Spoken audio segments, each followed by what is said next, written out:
Welcome back, and thank you for joining us for our last game of the day, Cloud9 versus EDG. And of course, the home crowd here going to be looking for their team to pick up yet another victory representing the LPL. But hey, Group A heating up. Let's start by getting some predictions from our analysts as we get a shot of the casters getting ready for the match and the call. Frost, starting with you. Who's going to take it, C9 or EDG? This time around, it's going to be EDG. And the reason why is because I believe that they can carry from multiple positions right now. It's not to say anything against Sneaky or Smoothie or Jensen. It's in the lane phase. EDG have shown that they'll not only focus target around mid lane in the lane phase, but they'll also focus target around the bot lane, whereas C9 is a bit more one-dimensional. It's all about contracts. It's all about Jensen for the first 15 minutes of the game.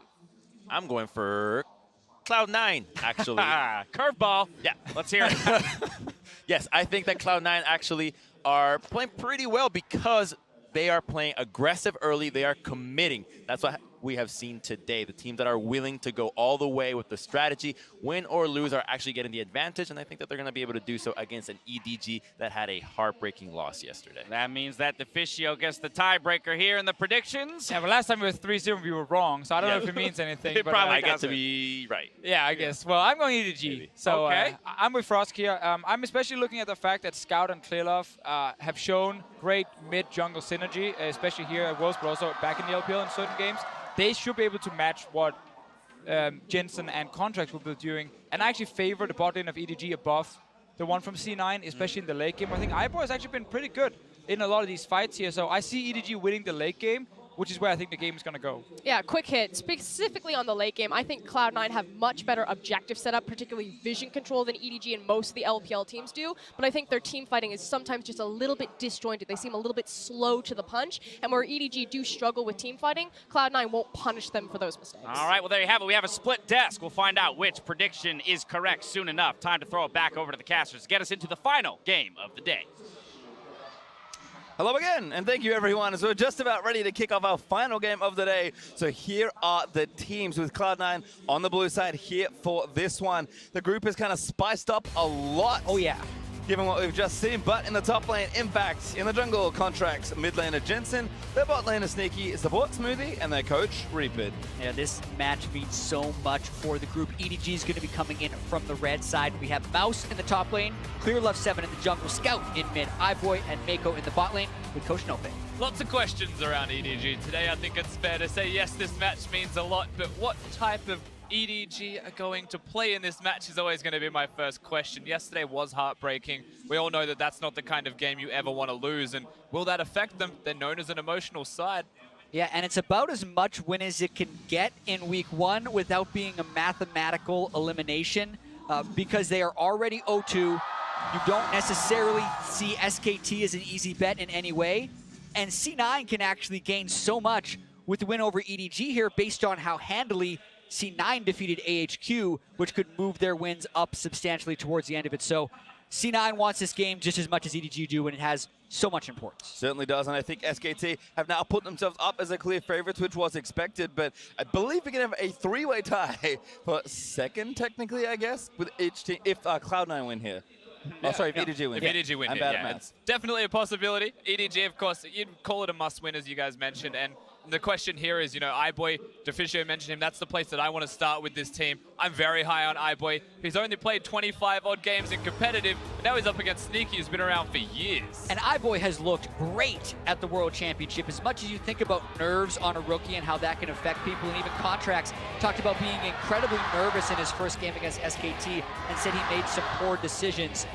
iBoy has been playing out of this world in this series, and really, EDG has had the second best early game of anyone at the World Championship. They've just been that bad at closing out the game. So whether or not that is nerves from a team perspective or not, we got to see if they can do it again, and we got to see if they can actually close. Well, here we are into Champion Select. Cloud9 banning LeBlanc, Sejuani, and Kog'Maw, taking them off the field. Kalista and Galio, the responses there for EDG, with one more to come. So we're starting to see the bans being mixed up more, and that is a force if I've ever seen one. If you want Lulu, you must take it now. Yeah, but there's not just the Lulu that is going to be up and available. It's not going to be tank scene. It's not just the supports that stand to attention. Rakan's there with the Lulu, so yeah, there are two good options. Mako loves himself some Rakan, but he also has good counters to it. However, that's an important lock-in. Well, there's Desire for C9, and now EDG are like, oh, we kind of want to take Lulu, but we need to break it up. They take Rakan Jarvan instead. The same combo that undid them yesterday. Yeah, but yes, exactly. And it has so much engaged potential, as we see, in being able to take a lead and just actually convert it to a victory. C9 still going to have a very potent duo on their side, but it's so surprising to me locking in the Xayah with Rakan still on the table. Not many teams have that priority. I agree, and again, Mako's a very good Rakan. The LPL getting Jarvan and Rakan is something that is always going to be terrifying. They love engaging. You've seen WE, you've now seen RNG, and now it's EDG's turn to try and play the exact same style of composition. And guess what? They're all pretty good at it. So Cloud9, they're not drafting to take things away from EDG, it feels like. They're picking the Xayah for themselves. Certainly sticking to the script as far as what we've seen so far at Worlds. Lulu being taken away, and Jensen says, all right, I've had enough of this. Give me Syndra. He finally wants a bit more pressure and a bit more early game priority. Yeah, the first rotation mid lane. Syndra's so often banned in phase 2, and also they want to make sure that Scout doesn't get this pick. I think this is a power play by Jensen, knowing both these teams have had such successful early laning phases with the mid lane, and Scout kind of understands what's happening here. He's picked Lucian 2 in 2 games.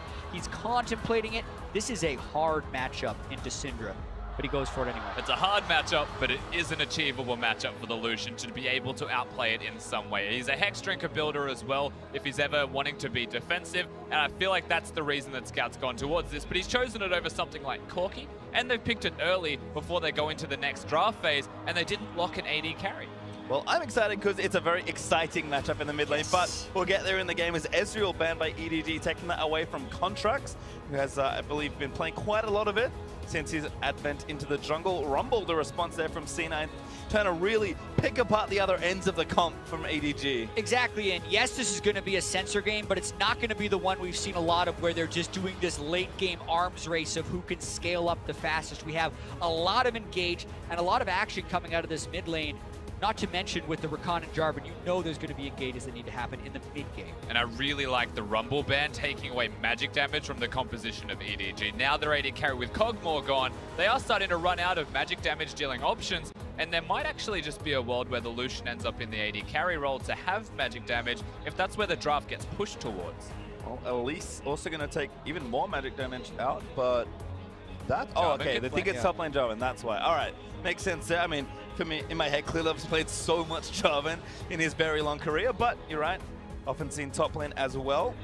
Ivo, though, is going to grab Tristana. Didn't see any AD bans apart from Ezreal, I guess, technically in phase 2 here. So we'll have an option for a strong AD, but no need to pick it now. Looks like Cho'Gath will be the fix. The Elise ban could be a little bit questionable only because, as you say, it's most likely going to be that Jarvan in the jungle. But C9 was so tunneled on trying to prevent magic damage. They think, in what world does EDG actually fit magic damage into this composition? Because I think they'd be absolutely fine with that Lucian moving bot to iBoy. It would give C9 a better early laning phase. It would mean Scout doesn't have one of his best champions. So I think that's why they were so tunneled on it, but it does leave Cho'Gath up. Yeah, Cho'Gath's going to be a pretty big damage dealer. May not be all the damage that they need for EDG, but it's something that will mean a significant amount when you hit the team fighting stage. And for the rest of EDG's composition, for the AD carry role, pretty much anything they need, whether it's Varus for a bit of mix and utility, it's always something to think about. Well, Shen there for impact, going to take that tank versus the other tank. And looks like Contracts will default to Gragas. Had some of the more high-tempo junglers taken off with 2 respectful bans there in the other side. But no, going to swap it up. That's a Graves from Contracts. Thought he was going to go with the classic Gragas, but it's another high farm, high damage jungler for Contracts, which is what they've given him a lot of so far here at the World Championship and even in the regional playoffs for C9. So bold pick down the road there for C9. And a lot of considerations here for EDG. I think they're trying to say, how fast do we expect this game to be? Yeah. Can we afford to go late for Tristana? They can't, they say. We're going to go lane dominance a bit more, at least for the Varus. Yeah, and this could be the on-hit Varus build as well, so just trying to mix up that damage output. You've got the Cho'Gath in the top lane, so a rounded out composition from EDG. Still perfectly fine, big engaged duo, something that they need to try and get through any mid-game hurdles, even if they get through the early game ahead. It looks a lot better for EDG in this draft, but Cloud9, I mean, they've thrown a curveball here of the Graves to hard farm through the jungle clear. Yeah, and also even the fact that they're going Shen instead of the Trundle that we've seen today, or even the Nautilus or the Maokai, which we think that Impact would go for, but it is a classic Worlds pick for Impact once again. Maybe it's that just enabler for Contracts to go even more aggressive, having the Shen in his back pocket when he's trying to make these invades. And yeah, as you guys mentioned, this is less likely to be that super late game matchup, and these guys have to pick for some of the mid and early game choices. And we're probably expecting some more of this as the tournament goes on, just teams figuring out ways to speed up the game. Because if everyone's going late, at some point you meet in the middle, I feel like. So we'll be curious to see as the tournament develops how the game goes, but this one should be quite explosive for our last one of the day. Yeah, also can't wait for the mid lane. Both these guys have been so dominant in that phase. Yeah, definitely the place to watch. Scout is a bit of an enigma. Can he pop off is always going to be the question.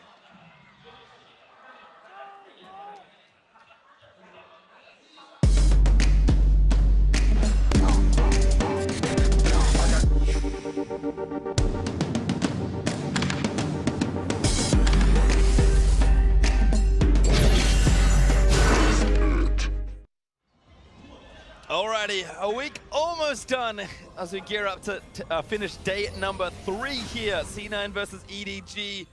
1-1 for C9 as they move into this game. EDG with a big old bagel in the win column, sitting at 0-2. A very important game for these two teams. And Group A, the first group to conclude week 1. So these guys will be done until next week when their group will be decided on one day, where each team play 3 games against each other. So important to go into that extra week of practice with some momentum. If C9 can win this, they are the favorites to make it out of the group. If ED lose, it is an absolute disaster after so many good early games.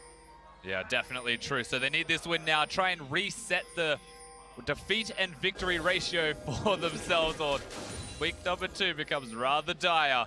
And it all starts through that early game pressure, and some changes have already come into effect here. Firstly, it's not Rek'Sai, it's Jarvan. It's still very good early ganker, but has a bit more of a wombo with the Rakan when they group up. And this, to me, speaking towards EDG, is a big win. They've got a utility bottom lane, and Mako's the shot caller for the team. Clearlove's the shot caller for the team. Put it all together with the draft. That's a good start. So just to note, EDG 5-man invaded at level 1, didn't find anything. Mouse swept a ward that they killed with a sweeper trinket, and now he changed it back in. So EDG are really posturing for something very cheeky here, but a great ward is going to spot them, but they kill it. They kill it again. That's 2 ward kills already. A little bit of experience bonus too could allow for Clearlove to get a little bit ahead, but C9 just going to pull it anyway, and nothing really doing. It will reset, so it'll buy some time, but EDG haven't contested it like what Peanut did in the last game. He's just going to go back towards his own blue buff, and he's actually not going to get a leash for that either. EDG want tempo in the bottom lane, and so this is a very awkward start. Jarvan also doesn't clear very well by himself. He gets very low on his first clear, so don't expect too many early games from Clearlove in this one. Also, the call by Scout, pretty bold choice as well. Yes, it helps him to sustain, but Contracts is going to try and kill you with Jensen. So not having that extra health that you could get from a Doran shield is interesting. Well, a bit of damage here from Impact. Mouse going to run himself away. Should be safe for now as he backs up, and you mentioned that before, but it is a good time to check in on the mid laners, Jensen and Scout. Interesting start to the group stage for both of them, and as expected of the caliber of these players, instrumental in helping their team in the early game. That was really clean from Scout as well there to dodge out with the combo. One thing to mention, Jad, is that in the LPL, Lucian's a coveted pick against Syndra. They really do like it. Very versatile as well, but watching this game top lane. Contracts, early flash from Mouse, might have needed it and probably did. Contracts gonna tank some turret hits, but Mouse stays alive. Yeah, it would have changed that 100% 15-minute kill participation from both mid laners, because everything has been around the mid lane in the first 2 games of the groups for these guys, but Contracts trying to make his presence known, and that Shen is actually incredibly good into the Cho'Gath early, if you can get those trades, which Impact has. Of course, Mouse, if he gets the last hit, minions will be able to sustain himself more. So Contracts, though, it's not just once that he's coming to the top lane. The flash was burnt, the teleport was burnt, so why not make it twice? Clearlove, not to be seen. He's at red buff at the moment. Remember, he had a pretty rough clear. Exactly, and I don't think the Contracts 100% knows that or knows his path, but he feels fairly confident trying to get something done with the counter jungle of the Krugs. How patient will they be, and how much poke can Impact get on Mouse by the time this wave cracks? Makes the turret hit to get some good damage done. Graphically Undying also proccing. And now Contracts The wave is coming. He's going to take these Krugs. And the timing could be perfect, but Clearlove smells something. They might run into it. Oh, no, never mind. Oh, there was a Krug there. Ships passing in the night most certainly as Contract's going to roam down. The junglers for now will avoid each other, and Impact takes his harassment advantage and goes back to base. Can walk if he needs to. We'll see what he chooses to do with that teleport early on. Funny how the Krug doesn't even despawn and Clearlove is able to pick it up. Just the timing of being able to back up Mouse is Clearlove being in exactly the right place, because that was a point of danger. And yeah, as you mentioned, it's just time to going back to full clear based on Clearlove's first back. He will be fine in the jungle now. Once you pick both of the small jungle items up, Jarvan's clear gets a lot more healthy. So the ganks have to now be respected by C9. You can see Scout certainly using Lucian's early laning aggression to bully Jensen here. A big wave that Jensen wants to try and clear, but Scout will make him pay if he can. 10 CS so far, and Scout is doing everything he can to hold this wave and bully Jensen. This is a big wave that will crash, so the 10 will shrink significantly. Jensen, even with the experience disadvantage, should be able to get some of that back. But Scout does have control, and through this control means that he can place extra vision down, or he can work with Clearlove if they choose to make a play. Yeah, and Pacing Time, how many times have I heard you say bully Jensen in the North American LCS? It just doesn't happen. Zero, big goose egg. So the fact that Scout is playing that aggressive, no wards as well, just shows an absurd amount of confidence, but he's dodging a lot of skill shots, he's keeping his health very high, and he brought cleanse, so at the moment, he's playing it just right. And Clearlove very sneaky. Engineers a nice gank here in the top side, but Mouse not really having it. Yeah, it makes you wonder if it was to a gank or to a counter gank. Contracts has been around here a few times. He's been hovering on the top side of the map. Now he isn't at the moment, but Clearlove might just find an opportunity of his own, staying up here for a very long time, however. This may be one of the most forced lane ganks I've seen in a while, but Clearlove tends to not visit lanes if he doesn't think he can get something done. He's going to hit the recall button now. Impact playing respectfully there, back in his lane. Yeah, I think that was 100% a counter gank attempt based on where the wave was. Mouse really wanted to shove it into the turret to hit level 6, and if the gank would have come, they would have had minion advantage in that engage, and I think that's why Clearlove was there. But the fact that it missed means Contracts gets to keep farming. A reminder there from Scout, actually unleashes the Kali, but Jensen now has his ulti. Contract here to make it happen as a setup! Oh no, Scout! Good flash, but that's not enough. Jensen gonna grab the first blood. Yeah, awkward flash from Scout, almost not necessary in the end because he was still flashing towards Cloud9's base. Contracts was next to him, and C9, simply by having a Shen and Scout wanting to win his lane so hard, just get a kill. Yeah, that's when Scout isn't thinking about the overall game, but is only thinking about the Syndra v Lucian matchup, because sure, he would have won in the 1v1, but that's not how you play against Cloud9. Contract is getting beaten on those. Jensen gonna run up to help. He's out of mana as Clearlove still to run back away. Contract looking to make the aggressive play, turn it back around. The shield! Oh my god, that's good. And Contract, he had to reload now. Mouse is gonna try and get him. If a feast lands, he's dead. Contract jukes around that very nicely, and he'll get himself out. Clearlove leveled up and smote when he was trying to live through that gank. Very nearly what could have turned into a big mid lane snowball right there if they get a kill on the jungler and the mid. But for now, that lane is still somewhat stable. And well executed by Contracts, all things considered, to get himself out alive, dodging all of the ruptures. Clearlove needs to be careful. He's probably going to die to a blue buff. It's got W. There we go. Everything will just simmer down again. Well, Scout gets the blue buff that Clearlove is probably going to remind him just how important that was. Mouse again trying to fight Impact. Rupture lands. Fast procs and top lane is trade, but Impact has found a lot of traction early in this lane. It's about 25 CS ahead right now. Yeah, Mouse doing what most Cho'Gaths do, trying to use his Feast on cooldown after he hits level 6 to max stack as quickly as possible, but every time he does that, Impact feels free to taunt forward and go for more. But we're going to watch this one more time. Remember, no magic resist for Scout here. They haven't necessarily recalled, and they're both level 6. So he's playing the range very well at the start here, but then Jensen's like, wait a minute, I have Contracts and Shen here. It was a ruse all along. Your cleanse is useless against my raw, unleashed power from Syndra. So Scout disrespects it and gets killed. Yeah, I mean, if you remove the tab button from his keyboard, he was doing all kinds of things correctly, but there was a Shen. There's always been a Shen since draft phase, and he just didn't actually notice that, as it seems. Yeah, and we saw the jungle proximity at the start of the game. Scout was much higher than Jensen. Jensen's actually averaged a lower jungle proximity in the first 2 games than he did in the North American LCS, but how quickly C9 get in and get out in the mid lane is what catches people off guard a lot of the time. Scout had not been visited by contracts for the first 6 minutes of the game, probably felt pretty safe for that all in. He was not. Certainly wasn't, as EDG's dual lane return to the bot side. You can see iBoy very successful on Varus in the LPL. Looks like Ginsu's Rage Blade is the first order of business. Sneaky, though, has his BF sword early already and the Targon. So again, kind of our standard bot lane race to the Ardent Sensor has once again begun. And that is the one thing we have to talk about. Haven't really looked at bottom lane all that much. Xayah versus Varus is a medium range AD carry off. It's not a Cosmo or a Twitch this time around. And there is a very serious carry potential still from iBoy simply existing. Top lane's just fighting each other, really ruining. iBoy's a really good Varus is the point that I'm making. He's actually incredible at it.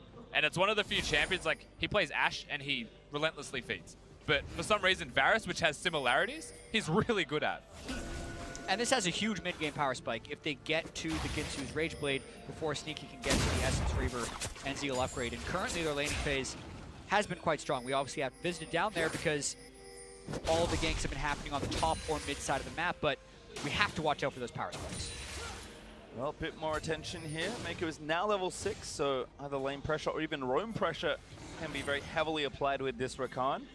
We also saw Impact earlier, still holding a nice 20 CS lead. Has been bullying Mouse with the Tiamat where he can, but getting his armor and getting his items. So right now, bot lane is going to start it up. Mako missing that knockup, but Clearlove very sneaky is there. But Contract now in the mid lane. This could prompt lots of action as Shen. He's going to roam in as well. A great cleanse off, but it's not enough as Impact taunts down and kills Scout. It's a party, and Impact has so much pressure in that lane. Boy, what a huge chain of corruption! Smoothie get a flash and try and get up, but Clearlove dunks him for the kill. And the immediate response from EDG on the bottom side of the map. However, Cloud9 did it earlier, they did it more successfully, and they were already at the turret when it happened. So it's still a big win for C9 here. EDG have responded, so we'll see how much more they get. Yeah, mid lane turret going down first. Very big in the grand scheme of this matchup, but change of plans for Clearlove. He's like, Scout, there's nothing I can do, man. That's a volatile matchup. The Syndra's gonna kill you whenever they press R on you because the Syndra's ahead. Gank bottom lane. Max range R from the Varus to set up the entire CC chain. And they get the turret for themselves down bottom. But we're going to watch that mid lane gank one more time. Yeah, so Contracts just finds Scout walking over to the side of the map where Clearlove was ultimately up. Feels like he didn't know that there was a graze there. He wasn't even warding. He was actually just walking towards the bottom side. But iBoy, target selection here is very clever. Sneaky has the ultimate. If he sees it going towards him, there's a chance he just presses R and walks away with all of his summoners. So they pick the Lulu. Yeah, really nice choice right there. I think we're going to see more and more teams go for the supports in these games because they are the ultimate enablers, and they're so squishy. These sensor builds with no sightstone do die very quickly. And what better champions to do exactly that, right? The Varus and the Rakan, very good at killing Lulus. Well, nicely played there as teams even up in turret. C9 did get first turret gold. They have an advantage, still sitting at just over 1,000 gold here in this game. Looks like iBoy and Mako actually mid lane right now, but Sneaky gonna join in. And we'll see how much pressure EDG can get here, moving their dual lane to the mid lane, at least for a little while. But Scout is also bot lane, so this could be a full-on swap for EDG, or just kind of where the farm blade is. C9 responding with an Ocean Drake. Yeah, and EDG trying to rebalance the map right now that the turrets have gone down in strange places. When C9 goes for this Drake, EDG's actually going to be making a play up top side. They got the initiation. Impact is already very low. Mouse does not have Feast just yet. They're going to try and chase it down. Mako going to look for it. Hops the quickness, wants it, but doesn't grab it with the W. No, so the Drake will be secured. iBoy's walking up, but the minions are also crashing. It looks like they will trade the turret. They'll get gold for an Ocean Drake. Yeah. Early Ocean Drake's good, but turret gold's nice. And tempo-wise, they're so far ahead technically in this play. Yeah, they're going to lose the blue buff in the Ocean Drake, but I don't know if C9 can actually get the wave to that turret in time. And EDG would probably be able to herald if they decide to give up the turret anyway. So a positive play probably for EDG here. Yeah, I'm inclined to agree.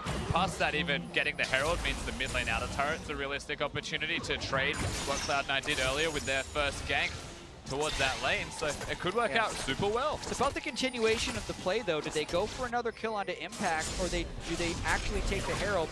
Because if we're thinking about this, it's Ocean Drake for Herald, but then they're just trading turrets and they didn't get a kill. So then it's just a straight up value between the two. Cloud9 ends up catching up in tempo, I think, pretty easily, and the Herald's going to be a very slow take by himself. He is. We'll see just how long it takes him here. Started at about 1946 for everyone playing at home. Oh, Impact spotted him already. Yeah, Impact blast cones over blind there. Playing very well with limited knowledge in this game. That could have been 3 people. That absolutely could have been 3 people that just turned on him. He kept his taunt. He blast coned over. He would have been fine. Well, it does actually anger the Herald for a little while longer. It does reset. EDG, if they want it, can take it, but now C9 know what's up, so EDG back off and ultimately don't get an additional objective after all those plays. Yeah, and I'm a little bit concerned for EDG here because, yes, they do have the Rage Blade, but they need to have a fight where they can convert it, and Scout is also very far behind. They bank so much on Lucian also hitting the power spike, which he has in the first 2 games, but he played quite poorly in this early game. Like, yes, C9 did a great job to bait Shen ult and get the ganks in, but he was pushed up without control wards on a side, because normally the strategy is you control ward one side, cheat to that side, and play aggressive. They never had river control with their control wards, but still played that way and were punished accordingly. Yeah, Clearlove was playing towards the bottom side of the rift, and Scout does get punished. 0-2, I mean, he's got his Blade of the Ruin King item spike right now, so for what it's worth, EDG can convert all of these spikes into something meaningful. You're looking at the Rift Herald still as the primary objective, it feels like, because this mid lane and river area is all of the focus. Oh, fight gonna start. Mako wants Jenta, but the Channel is gonna protect him. Shield is good, clear. Now maybe in trouble. Cataclysm's over. Nowhere else to go, and Impact grabs a kill. Now Mouse, who did TP in, is looking for something, but that's just one for C9. Starting to look rougher and rougher for EDG right there. Clearlove didn't have his flash up, thought there was no way out, and they're not respecting Impact Shen. Yeah. This is the most effective Shen we have seen so far at Worlds groups, because so many other Shens just split push all day and then only ult defensively. They've used it twice offensively and now also defensively. Impact getting incredible use out of the Stand United. That was a level 11 Shen, so his ultimate's going to be significantly larger. You saw how much it was able to absorb, and suddenly EDG with item spikes, almost irrelevant, because their opponents are able to react to the play, and they best them at it. Contract's going to take his Rift Herald, does go down, and good tower to use it on in the top side if he wants to go there. He will wander up there now as Scout was 1v2 just trying to get a bit more farm. Contracts maybe doesn't even feel like he has to use it now, checking that brush as he puts down a control ward. C9 going to be in the turret lead only briefly, very shortly, as C9 Sneaky and Smoothie are going to grab this one. Yeah, they're in the midst of a C9 snowball. When C9 wins, they tend to win kind of in the same ways. If they can get a decent early game lead from play-ins to the victories at groups here, they've had a really good progression with the way they achieve victory. Currently, they're on pace for that, and it's about EDG to try and disrupt that. They're going mid right now. They still have the sensor, they still have the Rage Blade, and they're stacking it up. Expect C9 to defend. Another good response here from EDG, but the taunt lands into the Scout. He cleanses it up pretty quickly, but the damage may already be done. I think he actually tanked turret aggro as well. Feels bad. He is way too aggressive this game and is not recalibrated. No, not at all. He's going to tank it. It wasn't a Syndra ultimate. I think could have killed him if there was a position to do so. We got to watch this mid lane fight once again. Notice how large the Shen shield is when it comes in. That negates so much damage because iBoy, he cannot attack. He's meant to be the one attacking to do all of the damage for the team. But also, C9 was absolutely there for a counter gank. They just had more people. For sure. And they did a long range engage with Rakan Jarvan, and they just had no reasonable way of following up. And I like the idea, right? Force against the team that's starting to get some control of Summoner's Rift over you. But when you're forcing that hard, it's never going to be successful unless you are just significantly better players. And I wouldn't say that in this game. Well, certainly that gold is starting to accrue very rapidly. Seen that actually up 4,000 gold here at the 18-minute mark. We've got a Drake spawning in 40 seconds. Cloud Drake will be up next, and Baron, of course, makes his first appearance in this game in just about 2 minutes. So EDG, it is good to see them making plays, but again, have to make sure that everything is rightfully in position. C9 have done a great job both on offense and defense, and again, looking to snowball that lead. Rift Herald still here for contract. Might pop it here for this mid-tier 2. Stun lands, Clearlove. Ulted out there, a Scout defensively calling contracts off his jungler. Good defensive ultimate there by Scout, so to speak, but They've still pushed Clearlove back and burned his flash, so the chance of a contest here on the Cloud Drake are slim to nil. Certainly should be a free Cloud Drake for Cloud9. Clearlove, I don't know if they wanted to contest it either way. It looks like they're moving over towards it. It should actually just cost them the mid-turret. EDG could move and just slap that turret a few times. They're moving in. Yep. Here, C9 get out. Double dashes there from the top and jungler, and even going to move back down the mid. They could start a fight here if they want to. Yeah, Syndra ultimate down, so C9's going to be a little bit less ambitious in defending it, but it just matters how much they think they are ahead right here. And if they can stand and defend, they're kind of going for it. That goes in again onto the Shen of all people. EDG still here with the wave clear is very good. Exactly, and that's why they couldn't push in the first place. They walked over to the Drake. They cleared a wave, Cloud9 then moved to the Drake. EDG are like, well, we can respond with clearing a wave, but that doesn't actually allow us to push. Same thing happens here as well. Graves Q, Syndra has all of the spells to clear waves. And EDG's response is to move over to Impact and to try and burst him down because he's the one flanking and engaging. Good ult, quickness, ulti there onto contracts by Shen. Sneaky moving forward. Cena want to turn this back around. Mako with a great dash back away. Mouse is here, contract now forced to flash out of the way. The Featherstop is going to really take a clear look for the Dark Armor. Does it to take out Sneaky and Impact. He's too far forward, forced to flash as Jensen lands a nice two-man somewhere. EDG, in for Scout, flashes in. Aggression so much from this man. As the Riptide now been summoned by contracts, that's a bit of an odd one in the middle of the fight. He puts a top lane, says, please deal with that, don't keep chasing us, and now he's back in. Oh, onto Mouse perhaps there. The Ruse could have worked a stun in onto that. The ulti from Jensen is enough onto Mouse. Yeah, not just could have, it definitely worked. Contracts is going off right now. The summoning of the Herald, yes, it's a bit quirky, but it's paying off. Yeah, and now they're going to pressure mid while that Herald charges in the top side. They have Mouse down, teleport advantage. They're a little bit low on mana, but Sneaky back on the field, they might look to pressure mid lane here. Well, EDG defending with a man down for 10 more seconds. Mouse also TP'd in, so going to take a while to wait there. Minions just busy. Yeah. Herald's having an existential crisis in a minion wave. He's forgotten his real purpose. He's off chops. Yeah, it doesn't clear minions that fast. Solo over Herald push, not really as hyped as we made it. It was hype, now he's just sad. Scout will collect his 25 gold and continue taking the rest of the minions in that wave. There was a weird 8-1 for some reason. I'm glad you waited for that ref trailing down to go to the replay. But here, you can see EDG making the engage, and the teleport is a good teleport by Mouse, and I think C9 is overconfident. Watch where Lulu is in this fight, so Sneaky doesn't have the shielding. The EQR by Clearlove there on Jarvan was perfectly timed with the Xayah ultimate timing out, but then the disengage by C9 is pretty good. They end up getting on the backside. Scout! All right, well, he pops the calling. Sneaky, though, going to keep moving in Jensen's here as well. Contract, never mind, he's also there. And Jensen, I think he's just going to opt for the kill. Stun lands in, and Contracts, he's the lucky man today. That's not just the duo lane of C9 that here, it's all of the cavalry. There's 4 of them to secure. The mid laner of EDG now around the Baron buff at 22 minutes. They've got a lot of damage to do it. If Impact's there to tank, though, they can at least pressure it. They have a TP advantage and a numbers advantage on the Rift, so they either get the turret or a very powerful play around the Baron pit that is really difficult for EDG to check. And so much of this has just been on Scout overextending time and time again. 30 seconds still ulti up for Shen as well, so Impact can freely start pushing as that cooldown's almost back up. He's onto the tier 2 and dealing a big load of damage to it, and in fact, we'll take it after splitting the map. EDG slow to respond, and to be honest, there wasn't too much they could really respond with. And that will put them at a sizable gold advantage across the board. It hasn't really substantiated in any major item purchases except for mid and jungle, though, specifically. So those are the 2 places that we'll have to continue to watch. Who better to have it, of course, for Cloud9. I'm not going to say anything past that point. Yeah, also, the 4 pairs of Ninja Tabi against the largely physical and auto-attacking team of EDG has been very effective at muting a lot of their damage that EDG is trying to engage on them. The Shen shield's just even more effective, as well as the Lulu shields when they're building those resistances on every squishy champion. EDG again, and to look for a play. Mako and no flash, but has the ult ready.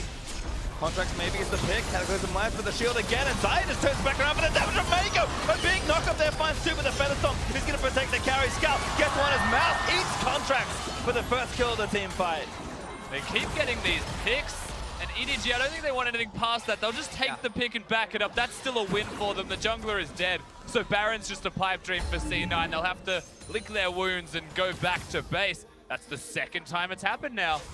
Yep, Contracts as well has been front and center in a lot of these, even if this is the first time he's actually died, being very aggressive, pushing the tempo, and the engage for C9 isn't the most reliable thing. It's Jensen getting a stun or Impact finding a flank.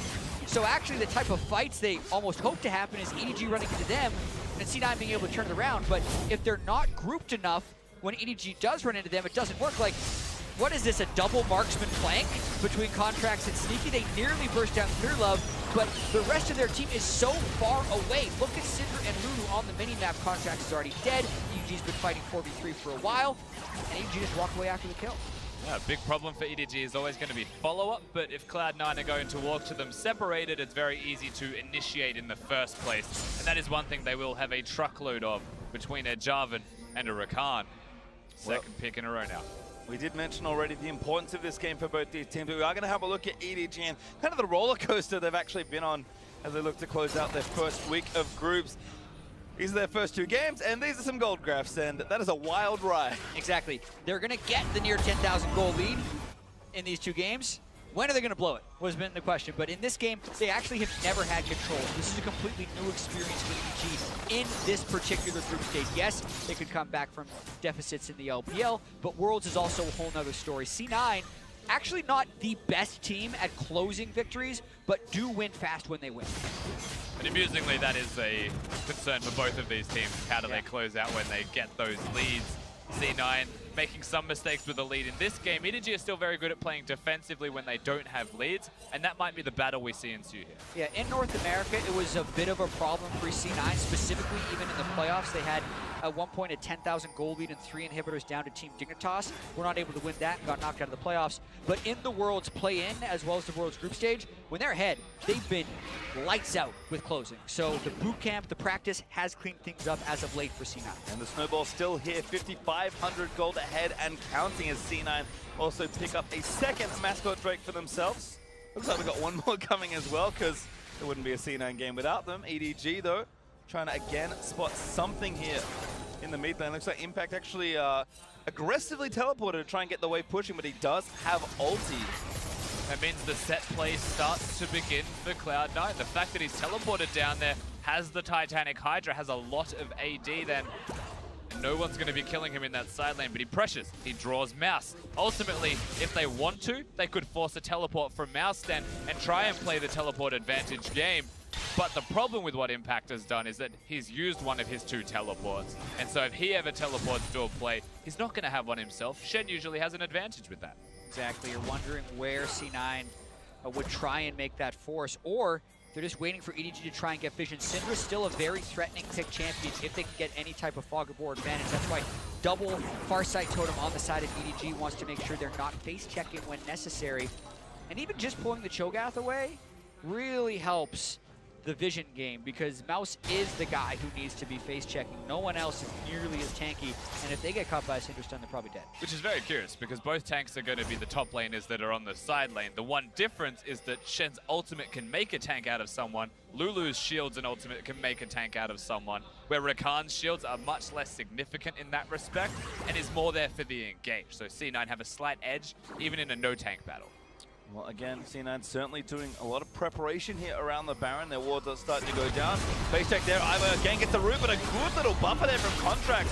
Moves him just enough to get out from Clear Love. Mako forced back, though. And the ultimate did come in from Impact. Teleport cancel, Stand United. So neither team actually has the global right now. The question is, does C9 just start the Baron with this control ward, knowing that Clear Love's flash is down and he's a little bit worrisome, or do they just force in another one of those Contracts face check initiations, so to speak, but doesn't net anything. Sometimes that'll do, as Contracts laying into Mouse. It does a lot of damage right now, actually, to the Cho'Gath. Yeah, he is laying into him. With all of the ultimates gone from the bottom lane of EDG as well, a fair amount of the engage is missing, and C9 still have that tempo, still have that advantage, and that is why Contracts is able to play so forward and so aggressive. They're making it work, even though they're brute forcing it. Yeah, still this 5,000 gold lead, still just trying to get down these turrets, and EDG couldn't think about an initiation here, but it would be risky. Oh, turret down. Nice play from C9 to grab themselves an objective. Damage on the Mouse as well. He's actually not that tanky in the face of effectively 3 carry champions. A great stuff from Jensen. Leap in with a massive taunt, and Jensen grabs the insta double kill. Clear Love does not live as Jensen Contract taking a lot of heat, but he lives just barely by a shield from Smoothie. And Impact back to protect his team. Amazing play. Impact with the engage. We say they don't have much of it, but clearly they have enough with Impact on Shen this game. He is playing out of his mind. Yeah, Taunt's unreliable, but not in this case when Impact's able to make that hit. C9 straight back over to the Baron, and there is no way EDG can get in here. They have no chance, and a big lead in time window for C9 to try and close out a game. Scout may get the mid lane shirt off of this one. He earned it after all the pushing he did. No, he doesn't get it! He's going to live to tell the tale as well. Looks like yes, but he doesn't even get the turret. Heartbreaking. Watch Impact right here on the Shen to get this. They get the Syndra stun, triple stun by Jensen into the flash taunt, not the taunt flash. Impact knows exactly when to do this. Many people would taunt flash, but that can't get all three people, and since they are already stun chained, he just got point blank to get that off. That was started by Jensen, followed by Impact, finished by C9. And immaculate by Jensen as well. The taunt was amazing from Impact. You have to give that extra credit to Jensen. Goodness. The damage he dealt in the last fight. Remember who he starts it off by stunning as well was the support. That was just a Jensen one-shot of all of EDG. Well, certainly still scaling up. 5-0 and 3-10 stacks on the Dark Seal. And something very pointy coming EDG's way soon. That's a needlessly large rod. My hopeful money is on a death cap. I think my real money's on Azonius. I'm still a little bit stunned about that damage graph from the last fight. Yeah, it's massive. You're telling me like Sneaky didn't throw some feathers in or Contracts didn't all? 7,600 damage. That fight was like 2 seconds long. You also think of the range it happened at. There's a reason Sneaky couldn't get close enough. No, yeah. Rapid Fire Cannon was completed, so actually he's slacking. Now, one other thing as well is that there's different types of Syndra players around the world. There are those who max E second and those who max W second. And ones who max E are wrong. Yes, that is absolutely true. Do not max E second, but lots of people still do. The ones who max W have true damage. Yeah. And that's a big part of why he did so much damage when he stuns 3 people, throws a ball on top of them as well. It's going to destroy their health bars. Well, C9 now playing with a big lead, actually now over 10,000 after that last passage of play. Still some turrets to take down as well. Inhibited turrets and their namesakes also up for the taking of C9 want them, so EDG really push back into defensive mode right now. And in fact, Inhibited turrets and Nexus turrets are all they'll have left. C9 with 1:50 left on Baron take the top tier 2. And EDG have to be so careful right now. They still don't have magic resist on iBoy or Mako. If anyone gets hit by those CCs again, those long-range Cinder stuns, it's over again. You can hear the crowd behind EDG, even though their backs are against the wall. It is the home crowd for Clearlove in particular and for EDG. But they've got very little opportunities to get into this. They require something special. This might be it, at least to start it off. The turret goes down, but Impact's in a 1v2 that he cannot survive. Inhibitor still goes down though. That's a worth trade for Cloud9. Yeah, they commit a lot to kill Impact. They get the gold for it, but the Siege Breaker happens for C9. An easy push through with that Inhibitor taken down during the Baron power play. And oftentimes you could criticize someone for an isolated death, but in that case it is absolutely worth it to break that Inhibitor because EDG isn't going to get much off the back of it, you would think. Yeah, absolutely. This is one of those moments where EDG probably decided to lose an Inhibitor to save the game, which feels really bad to say, right? There is not going to be an Elder Drake up, so you can take that as a consolation if you're EDG. Yep. There's no concern with having the top Inhibitor gone. On the opposite side of the map, the Elder Dragon spawning, so just Baron. That's the primary concern. They choose to kill Impact so they can't get more than one inhib. Yeah. They sacrifice one. It feels like chopping off the leg to save the body type of thing. Like, it feels really bad for EDG. Risky decision to do that. I think you're right. I think it is the right call, especially being able to pick up the Cloud Drake on the back end. Just got to do their best to funnel that farm into useful places. Whenever someone takes down an Inhibitor, as much of an advantage as it is, it puts them on a small timer because it means that's now one wave you're not farming. That wave always crashes into the enemy base, and that's always a wave they get to farm. Well, Gold Lead still manifested in a big way for C9. And today we're going to play Spot the Real Marksman Carry. Contracts has 4 damage items, including the jungle enchant on Warrior. That is a very scary Graves. Oh my goodness, it's the Ardent Sensor Graves. Smoothie shielding him, he's running forward, gets that attack speed and extra life on hit, and he is shredding people. I guess that was the reason Mouse looked a little squishier than usual up against Contracts. Better do it. C9 still playing kind of the game out academically, but they are known again for increasing their speed as the game nears a close, and that's what they have to see right now. EDG just need to hold on. They're feeling it right now as well, moving around, not clearing top wave, being invisible. They're looking for these opportunities. There aren't any because C9 aren't giving them to them, but that's what EDG want. They got to fight here. Make a good straight in, get a good double knock of Ibai as well. Follows the ulti in, the roots are good, but everybody lives through it. Walker, there's too much shut that down, feathers through. Sneaky still gonna try and make the play. This Sire is big. That was such a clean engage by EDG, but they actually killed no one in the initial wave. It wasn't until the Rupture landed on Jensen they finished him, and C9 is actually undeterred. They're going for more. Still have 2 marksmen, so not a big There's problem. the TP. EDG, a huge flank TP from Mouse, and C9 respect that Mouse needs to find something here, but he just can't.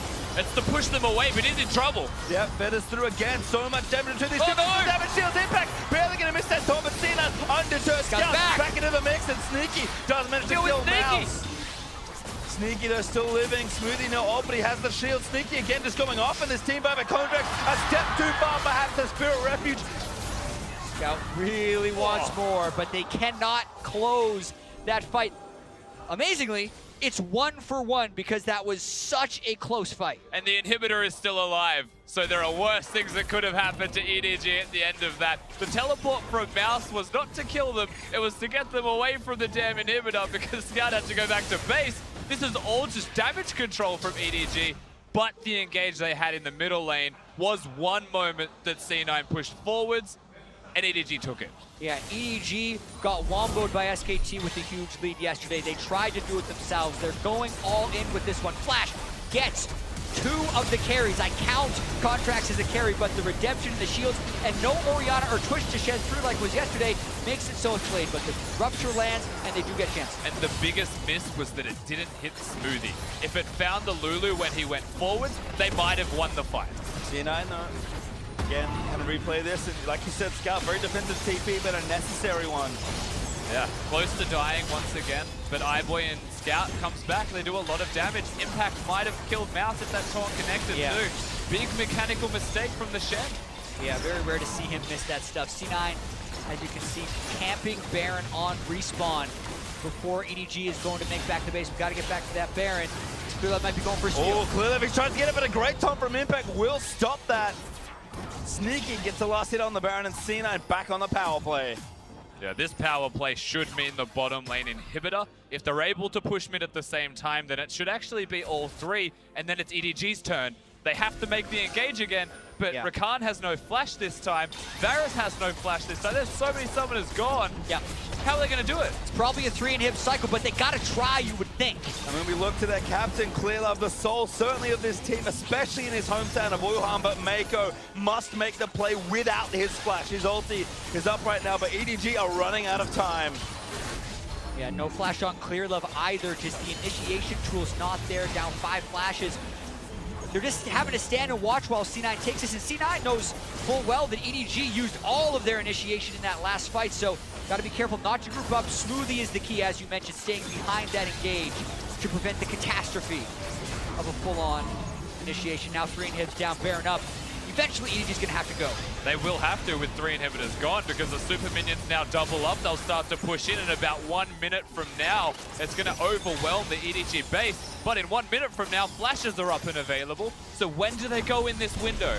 All right, we got Mako's flash, but that is up there, guaranteed to go. But do they have enough time? Do they have to go earlier? 3 seconds, it's almost up. Mako, he must have biggest moment now. Impact though, finds that taunt. That's so much damage on the Scout. Mako needs to find the angle, but the carries they can't find it. Staying very far apart. Redemption is going to reset the situation. His mouth does eat a stun, but he will live. 1 Nexus turret though is down. Cloud9 might just win by the minions helping them finish the game right now. EDG have to go or C9 beat them. Kron's flash is up. It's going to happen in the next few seconds if it's ever going to happen. 2 minutes, that's a Baron. Mako goes in, needs to make the play, but all the shields in. Sneaky getting low for Jensen. That's the dreams crushed. Mako dead, Clearlove dead. Everybody from EDG is just falling down. An Impact, he may have died, but Cloud9 today, they will pick up their victory. 2-1 now in this group. And the fans here will be disappointed, but Cloud9 will take the win.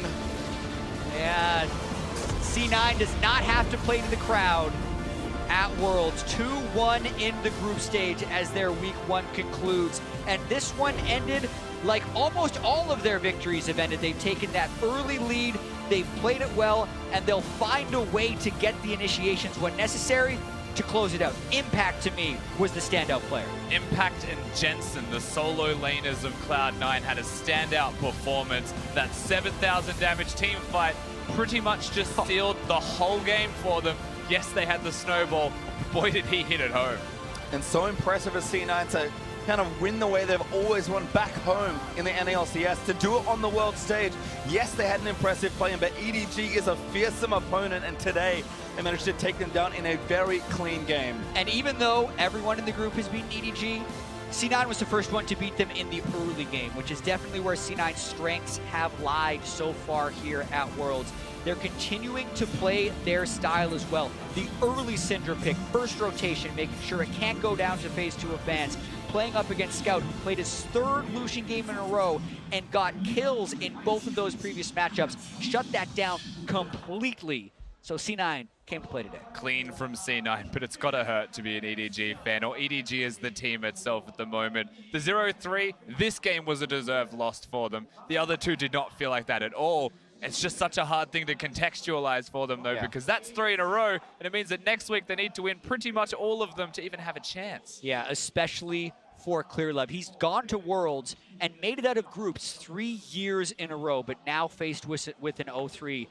The stress and the pressure is just through the roof at this point for them. Yeah, and it's the hardest place to do it in as well. Unfortunately for him here in China, you have to think ClearLove, especially in front of his hometown crowd, wants to succeed. But unfortunately for EDG, it has not been the case. I mean, we look at Scout there in the mid lane. His Lucian is amazing, but his decision-making on any champion is not always that. And that's the thing, the vision wasn't so much there in this game. I still actually like the draft a lot from C9 as well, and didn't like it so much from EDG to not really set up that Lucian, very physical or auto-attack-based composition. All it took was Ninja Tabis, it felt like, and the game started to shift in one direction. Yeah, C9 won in a lot of different ways this game.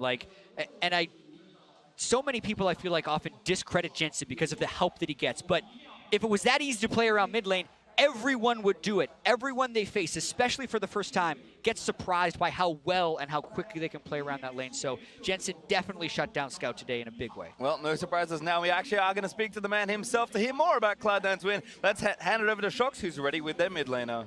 Well, thank you very much. And I am indeed here with the mid laner Jensen. And of course, you couldn't hear it, but the analyst desk was just talking, or rather, Jat was just talking about the fact that you very much shut down Scout in this specific game. How much did you feel that was the case indeed? And how much did you feel that contributed to your relatively easy win over EDG?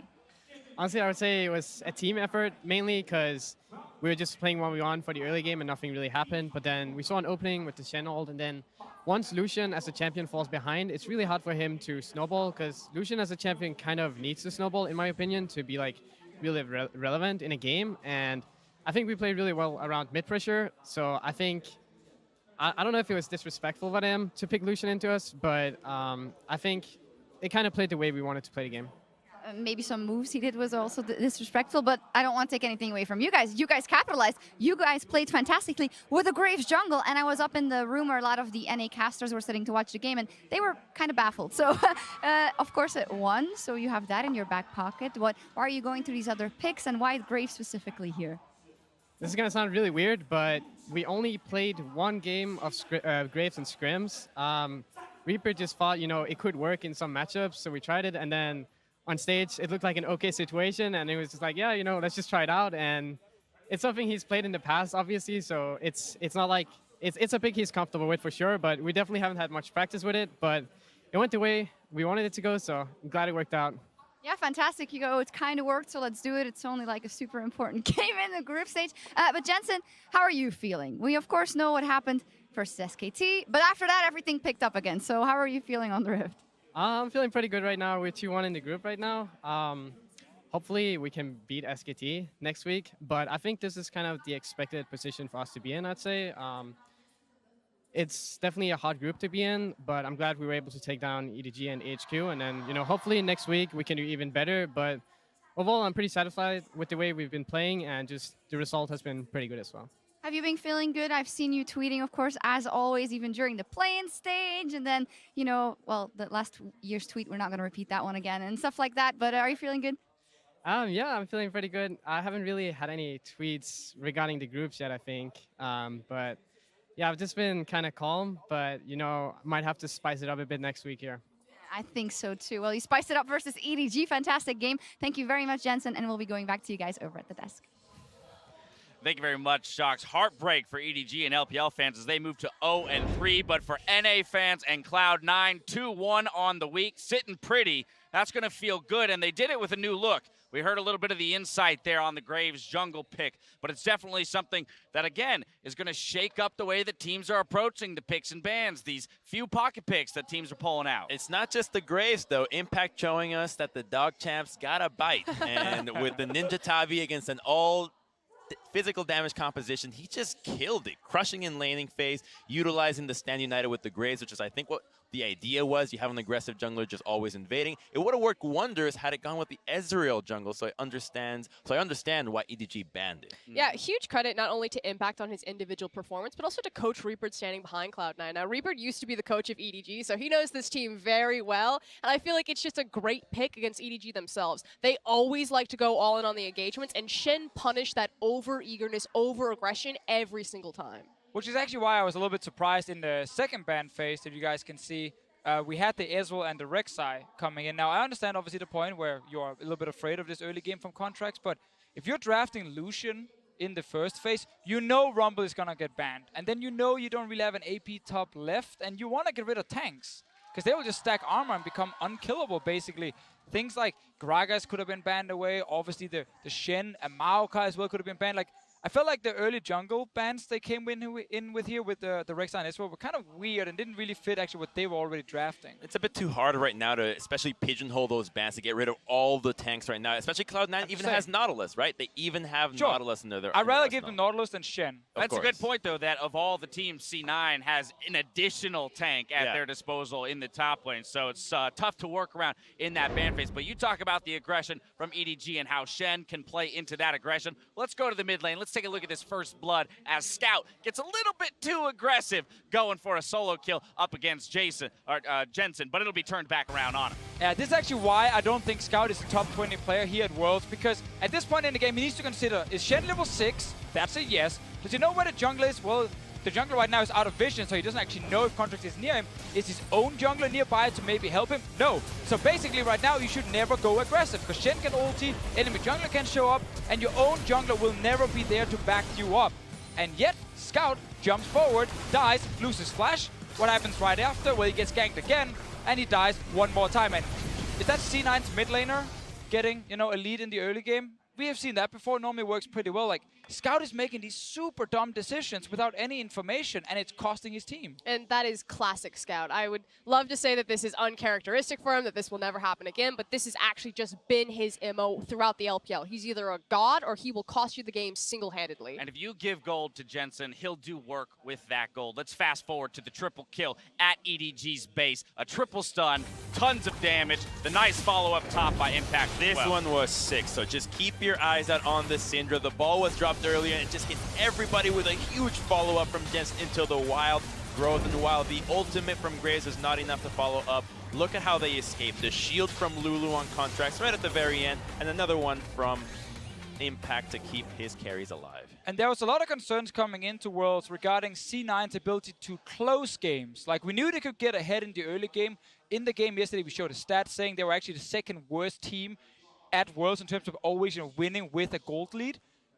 Yesterday and today, they've shown twice now, when they get ahead, they can actually close out against AHQ and EDG. Very, very impressive performance from them 2 games in a row, and that's why they're sitting right now as number 2 in this group. It was also the specific decisiveness. You know, Impact used his teleport, went bottom, started to push that wave, and then knew he had his ultimate. He uses the ultimate, Cloud9 try to find the engage, but EDG disengage. I'm like, okay, Cloud9, they fumbled their engage. We see this all the time. The Baron setup, the idea was great, but the execution was missed. And then they decide, no, let's hard push it. Let's flash and find a 3-man taunt. Let's find that Syndra Q. These are the differences between Cloud9 domestically and internationally that are making them such a threat. That's an interesting point. Well, Impact came up big for the team, so we're going to send it down to Shocks for a chat with C9's top laner. Thank you very much, guys. And Impact is going to try. In English, we do have Robin on standby in case he needs some help. But first off, I just want to know, how do you rather think you guys won that game? What was the most important factor for you guys to win that game over EDG? 임팩트 선수 일단 승리한 거 축하드리고요. EDG를 상대로 우승을 하셨는데 이번 승리에서 가장 중요한 요소가 뭐라고 생각하셨는지 여쭤보고 싶습니다. I'm thinking about we good protect for Scout because Scout like aggressive play, but we have Shen, so Scout got punished, and he can't aggressive play anymore. So we just get advantage mid line, and so we got mid tower first. So we went and pretty well with Snowball. And you played a great game as Shen, and that was a lot of the protection. You guys are doing really good so far. How do you think C9 has improved from last year at Worlds this year? What are your strengths? I'm thinking, this year we thinking about is more helpful team. If Jensen need vision, I'm always ask, and we try is what need team help. If I have a damage, not my lane pressure. I think about is Jensen help vision, or just help bottom, or I think we try change mind, and and we think about more team thing, and we if losing game, before we mental is so weak, I think, but now we think about how can win. We have an advantage now, so and we can come back. So I think this year pretty good now. Good change in mentality, and it's going very well so far. Obviously, that big game, that second game versus SKT is coming up. That's important for you. Jensen already said, well, we're going to win it. So what do you think, Impact? I think I'm going mid so many, and 1, 2, 3 game every game. So he got 자신감이 뭐죠? Confidence. And he got computer, I think. But yeah, and next week I go mid again. So Jensen can win. All right, well, we'll see about that. Thank you very much, Impact. And, well, C9, another victory on the books and a great interview with Impact. Back to you guys. Thank you very much, Shox. Great to hear from Impact. Great to see the confidence on the squad looking towards that second SKT game. Perhaps challenged for first place. Who knows, right? If we look at the way that they played against EDG here, building a lead in the early game, and then we contrast that with the fact that SKT has struggled in early games, there is that potential for a C9 win next week. Well, Impact just basically confirmed Froska's idea behind the Shen. Scout is going to be so aggressive that if you pick this champion, no longer can he do that. And that's a good sign for Cloud9 that is making adaptations throughout the group stages, reading their opponents as to their specific weaknesses and targeting those. So hopefully when they play against SKT, they can see their faults through their 3 games that haven't been so stellar and maybe come up with a win. Cloud9 are effectively doing what I want all of the LPL teams to do, which is just play to their identity. The thing is so many people throw criticisms at them that they're only, like, they're a one-dimensional team. It's all just about Jensen and contracts. And if you can shut that down, you can stall them out. But if that's, like, just how they play the game, and if it works for them... If the dimension works, right? Just keep throwing the same punch. Absolutely. Well, let's go ahead and take a look at the standings as we close out the day with reigning champions SKT currently undefeated at the top of Group A. Over in Group C, RNG has secured a lead while Misfits Gaming picked up their first international win to pull ahead of Flash Wolves in Group D. Now, Group A is done with their first round robin, so I want to take a moment to discuss the results as they stand here. The big thing that actually jumps out to me is the fact that EDG is sitting at 0-3. Makes all of their matchups next week that much more important if they plan to get out of the groups. Yeah, this is almost the obituary for Katy Perry and EDG there, the hot and cold mid laner. So it's really rough. They have to win all of their games, and miracles need to happen for EDG to even escape group phase at this point. Yeah, it seems almost impossible, especially with them also having to play, of course, SKT again. And while they were close the last time around, SKT is the kind of team when they have a week to kind of figure out what went wrong, they tend to improve on that quite a lot. So instead, I'm just looking at Cloud9. Like, what a fantastic surprise with them being 2-1 at the moment. A lot of people had them second, third, kind of 50-50 versus EDG.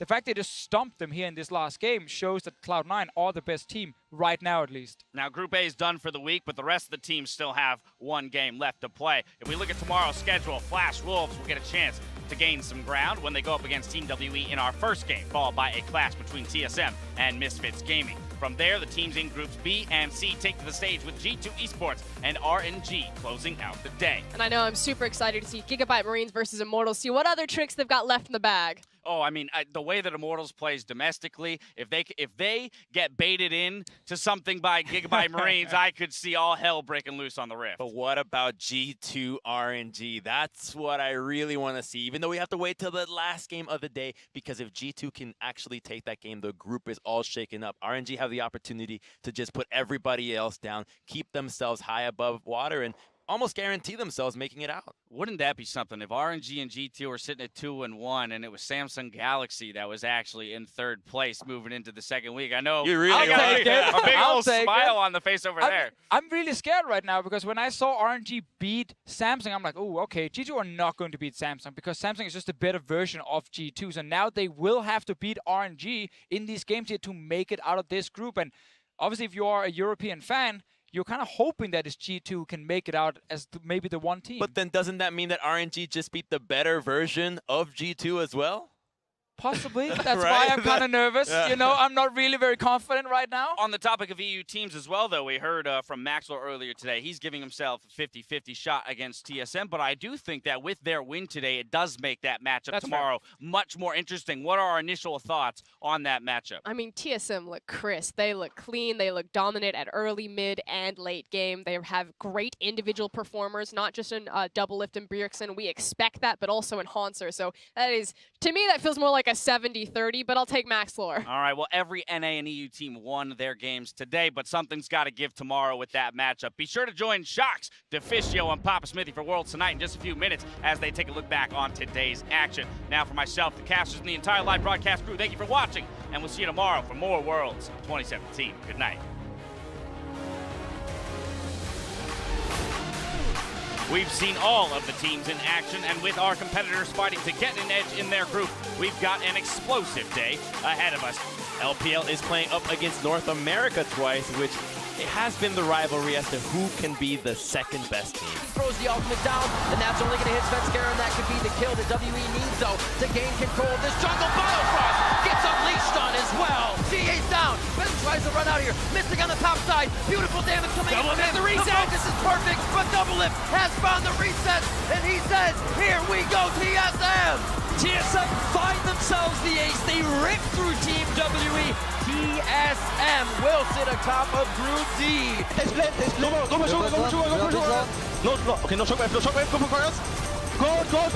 Max Lore and the rest of the team behind their AD carry, behind Hansama as he respawns on the Guardian Angel, and they will pull out the win.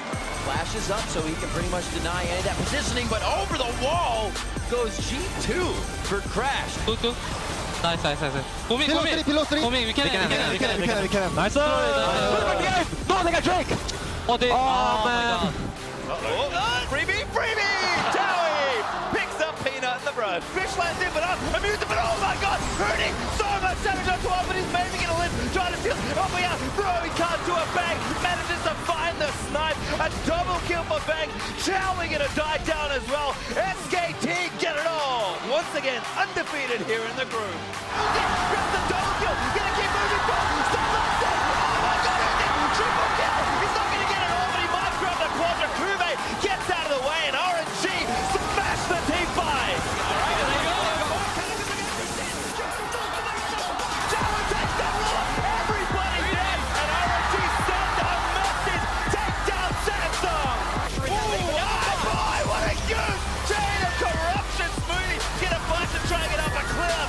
Dumps him for the kill. Great stuff from Jensen. Leaping in with a massive taunt, and Jensen grabs the instant double kill. Clear does not leave as Jensen. He's going to grab the triple. 2 minutes as the burn maker goes in. Needs to make the play, but all the shields is sinking. Getting away with Jensen. That's the dreams crushed. Mako dead. Clear Love dead. Everybody from EDG. And the fans here will be disappointed, but Cloud9 will take the win.